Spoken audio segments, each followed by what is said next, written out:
Hello everyone. Welcome to our channel Isc Steno. We are starting the passage at speed of 100 words per minute. Start. I am most happy and grateful for the opportunity you have given me to meet you all this evening. As you know, the Government of India and the provincial governments concerned have taken great pains and incurred heavy expenditure this year to improve the approaches and also the localities where the sacred Buddhist places are situated. The total amount spent may add up to 1 crore of rupees in the course of this year. That indicates the interest which the Government of India and the people of India are taking in Buddhism and its sacred places. You have been good enough to mention some points which I shall have looked into. I will try to see that as far as possible no complaints are left unattended. You have mentioned Bodh Gaya. I have been personally connected with the Bodh Gaya affair for a pretty long time. More than 25 years ago, a deputation of Buddhists from Ceylon and Burma came here. It wanted to have control of the Bodh Gaya temple. At that time, though the Congress had nothing to do with the government, it took up the matter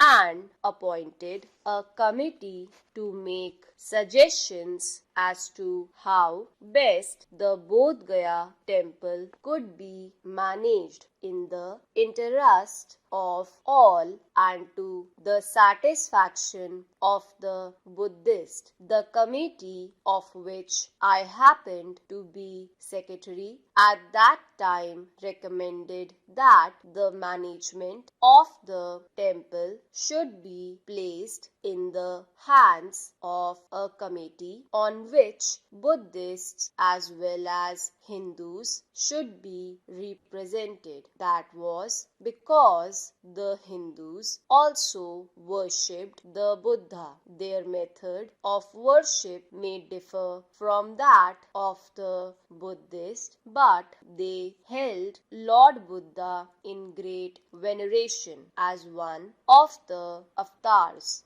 We could not do anything at that time as there was a Mahant in actual possession of the temple and he did not agree to part with his right. In 1937, however, when the Congress for the first time formed government in Bihar, it took up the question of the appointment of a temple committee once again. Unfortunately, however, the ministry lasted only a short time and nothing much could be achieved. In 1946, the Congress again came to power. The matter was then reopened and a law was passed by virtue of which the management of the temple was taken away from the Mahant. You have said in your address that there is no suitable platform for offering lights in the temple. I do not see any difficulty in meeting this request. You have also mentioned that there is no arrangements for lights in front of the image of all the 24 hours of the day and night, and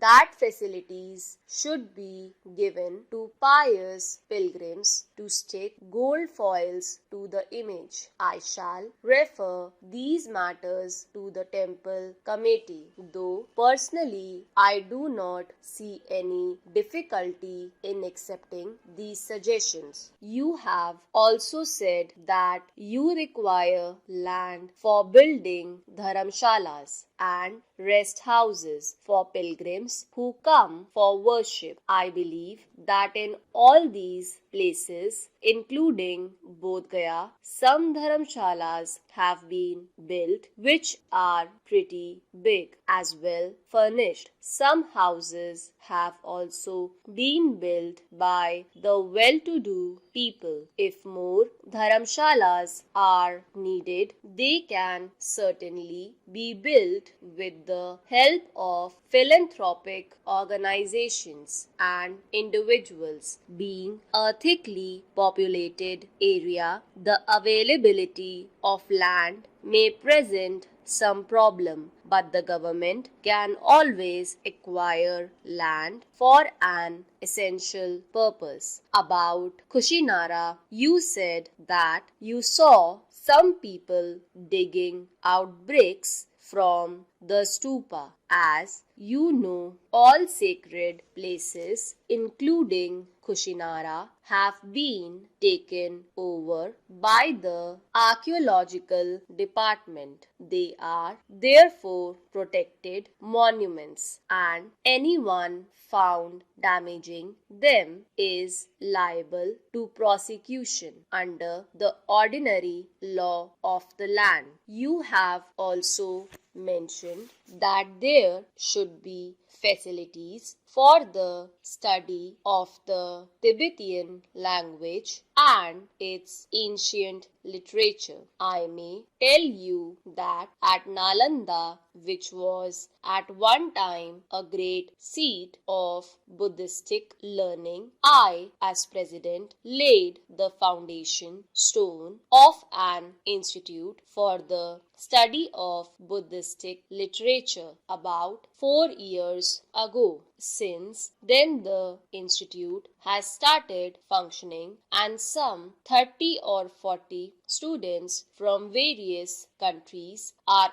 already engaged in research work there. I do not know whether there are any facilities in this institute for the study of Tibetan literature, but I shall refer this matter to the director and see whether anything can be done to encourage the study of Tibetan by the students as also of Indian languages by Tibetans and others. Regarding the other small matters mentioned in your address, I would request you to give me the points in writing so that I might ask the authorities concerned to look into them. I am glad that you have had an opportunity of going round the country and seeing things for yourselves. I have no doubt that there is a great revival of interest in Buddhistic studies everywhere and throughout the country. Stop.